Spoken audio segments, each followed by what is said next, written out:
Bienvenue. Aujourd'hui, on va s'intéresser à une histoire fascinante, celle d'une simple roche, qui pourtant façonne notre système alimentaire mondial et par la même occasion, une bonne partie de la géopolitique. La question peut paraître un peu étrange, c'est vrai. Quand on pense géopolitique et ressources, on pense tout de suite au pétrole, au gaz, mais rarement à ce qui se trouve sous nos pieds et qui finit dans nos champs. Pourtant, la réponse est là, et elle est à la fois simple et incroyablement complexe. Eh bien la voilà, la réponse. Le phosphate. C'est le point de départ de quasiment tout ce qu'on mange. On l'extrait à une échelle monumentale et c'est un peu l'ingrédient secret de l'agriculture moderne, mais aussi le fondement d'une véritable puissance économique et stratégique. Alors rentrons dans le vif du sujet. Qu'est-ce qui rend cette roche si fondamentale?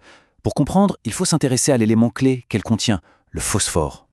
Le phosphore, ce n'est pas juste un produit chimique sur un tableau périodique. Non, c'est un des piliers de la vie. Chaque cellule de notre corps en a besoin. Et pour les plantes, c'est carrément le moteur de leur croissance. Sans phosphore, pas de vie telle qu'on la connaît.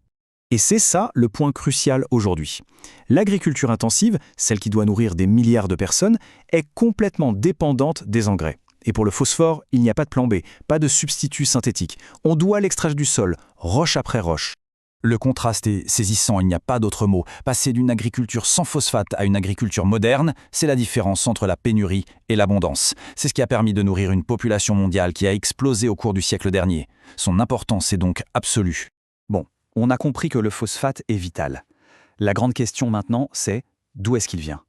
Et là, la réponse nous mène principalement vers un seul pays, qui se retrouve dans une position de quasi-monopole. 75%, ce chiffre est juste vertigineux. Il faut vraiment prendre un instant pour y penser. Les 3/4 de toutes les réserves de phosphate de la planète sont concentrées dans une seule nation. Aucune autre ressource aussi essentielle n'est aussi concentrée géographiquement, et ça, bien sûr, ça a d'énormes conséquences. Et là, il y a une nuance super intéressante. Le Maroc est le 3e producteur mondial, d'accord? Mais, et c'est un grand mais, il est de très très loin le premier exportateur. Ça veut dire que le reste du monde, y compris les autres grands producteurs, dépendent de ces exportations pour satisfaire la demande. Et pour l'économie du Maroc, c'est tout simplement le cœur du réacteur. Rien qu'en 2003, les phosphates et leurs dérivés représentaient près de 90% des revenus de tout le secteur minier. C'est bien plus qu'une ressource, c'est un pilier de l'économie nationale. Et toute cette richesse n'est pas éparpillée. Non, elle est concentrée dans des zones géographiques bien précises. Des bassins comme Mouled Abdoun ou Gantour ne sont pas juste des mines, ce sont en quelque sorte les coffres-forts de la sécurité alimentaire mondiale. Mais alors, comment ce trésor est-il arrivé là? La question c'est comment? Comment une telle quantité de cette ressource vitale a-t-elle pu se retrouver concentrée juste là, dans cette région du monde? Pour le savoir, il faut remonter très très loin en arrière dans l'histoire géologique de notre planète. La majorité du phosphate, plus de 80%, ne vient pas des volcans ou des profondeurs de la Terre. Non, c'est un produit des anciens océans. C'est un héritage sédimentaire, une accumulation incroyablement lente sur des millions et des millions d'années. Et ce qui est fascinant, c'est que la formation de gisements de phosphate, c'est un événement rare. Ça ne s'est produit massivement qu'à certaines périodes bien précises de l'histoire de la Terre. Et toujours dans des zones très spécifiques, souvent des mers peu profondes, le long des côtes ouest des continents. En fait, c'est une sorte de recette de cuisine géologique parfaite. Première étape, des courants marins, un phénomène qu'on appelle upwelling, font remonter le phosphore des profondeurs. Ça nourrit la surface, ce qui déclenche une explosion de vie marine, du plancton surtout. Puis, tous ces organismes meurent, tombent au fond de l'océan, et leur matière se décompose, libérant le phosphore dans les sédiments. Et enfin, sur des millions d'années, la pression transforme tout ça en roche. Chaque étape est indispensable. Et le vrai moteur de tout ça, le mécanisme clé, c'est ce fameux upwelling.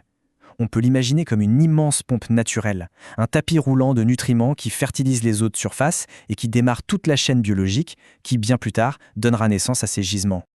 Allez, retour au présent. Une fois que cette roche est extraite du sol, qu'est-ce qu'on en fait? Parce que son voyage, lui, ne fait que commencer. C'est là qu'on se rend compte que l'impact du phosphate va bien au-delà des champs. La moitié est transformée sur place en acide phosphorique. Et cet acide, c'est un ingrédient de base pour une quantité de choses incroyables. On le retrouve dans certains sodas, dans les détergents pour le linge, dans des produits pharmaceutiques et même dans le traitement de l'eau. Bref, le phosphate est partout dans notre quotidien, souvent sans qu'on le sache. Bon, on a vu son importance, sa concentration géographique et ses usages. Maintenant, il faut prendre un peu de hauteur pour vraiment saisir les implications de cette situation unique à l'échelle mondiale. Forcément, comme pour toute ressource aussi cruciale, le marché est nerveux. La volatilité des prix peut être extrême. La preuve, entre 2007 et 2008, le prix de la roche brute a été multiplié par 8 en à peine 14 mois. 8 fois.